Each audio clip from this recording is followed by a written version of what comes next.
Bueno, columna política en MD Noticias. Exactamente. ¿Qué significa adherir al Acuerdo Transpacífico? Ese es el tema de Eduardo Botinelli. ¿Cómo andas, Eduardo? Bienvenido. ¿Qué tal? Buenas tardes, ¿cómo están? Bien, muy bien. Bueno, sí, se anunció ahora por parte del presidente que el 1 de diciembre Uruguay va a adherir, va a presentar la carta solicitando adhesión al Acuerdo Transpacífico, que tiene un nombre un poco más largo últimamente, que se cambió, que es Tratado Integral y Progresivo de Asociación Transpacífico.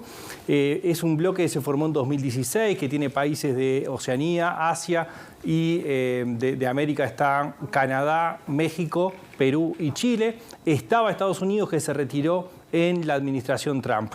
Esto supone, primero, ¿cuál es el mecanismo, digamos, que se va a accionar a partir de ahora? Bueno, que se va a solicitar ese acuerdo, esa participación en el acuerdo.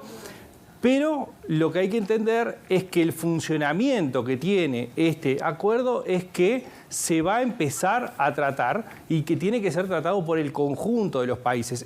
La diferencia, por ejemplo, con un TLC es que no es con un país, sino que es con un conjunto de países. En este caso son 11 países en la actualidad.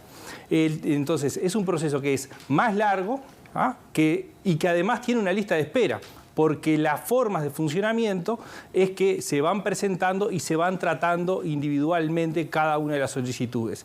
Uruguay tiene cerca de 10 países por delante. Entonces, el primer punto es que esto que se presenta ahora no es algo que va a ser rápido, o por lo menos con la forma de funcionamiento actual, no es rápido. Lo segundo es que implica una serie de negociaciones importantes, que tiene que ver con cómo afecta al país y cómo se acuerda internamente, que en todo caso lo tocamos un poquito adelante, pero que tiene que ver con, bueno, por ejemplo, cuál es el rol del Estado en materia de telecomunicaciones, en materia de combustibles o de electricidad. Y también tiene que ver con las negociaciones que se producen sobre propiedad intelectual.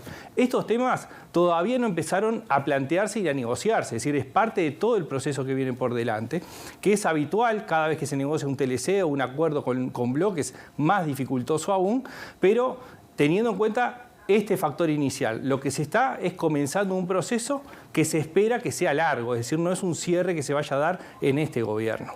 Bien, ¿y qué se puede esperar de la negociación interna y de la negociación con los países del bloque Mercosur?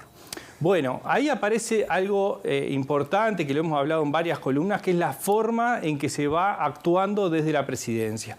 Es claro que, y fue remarcado por el Frente Amplio y también por los socios de la coalición, que es buena cosa que antes de iniciar el proceso el presidente haya convocado a todos los partidos. La diferencia importante de lo que ha sucedido es que lo que hizo el presidente fue una reunión para informar y en todo caso intercambiar sobre algo que tenía decidido.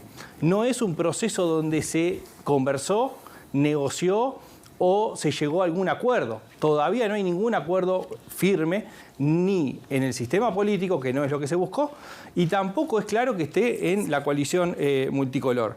Para que el acuerdo se ratifique, para que Uruguay adhiera a ese acuerdo, necesita una mayoría parlamentaria. La primera pregunta que surge un poco en función de esto es si efectivamente existe la mayoría parlamentaria para llevar adelante ese proceso de adhesión.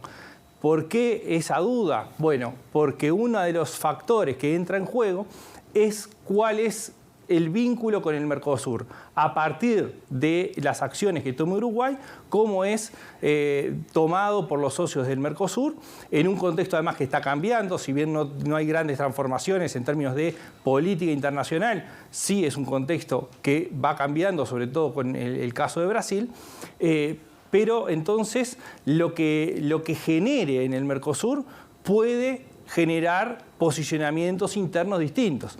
Ya el Frente Amplio ha tenido una política de priorizar el Mercosur sobre las otras cosas y también Cabildo Abierto, hablando de estos temas en general o en el TLC con China, ha marcado la necesidad de priorizar el Mercosur sobre otras cosas. Ahora, Eduardo, teniendo en cuenta los factores externos e internos, ¿no? ¿Cómo se tiene que leer esta medida adoptada por el gobierno y por el presidente? Bueno, podemos identificar elementos ideológicos y de posicionamiento, es decir, claramente el gobierno, el presidente de la República tienen un posicionamiento de buscar la mayor cantidad de acuerdos comerciales y la mayor libertad de comercio. Por otro lado, responde a una promesa de campaña electoral, ¿no? Es decir, se posiciona cumpliendo una promesa y se posiciona ideológicamente.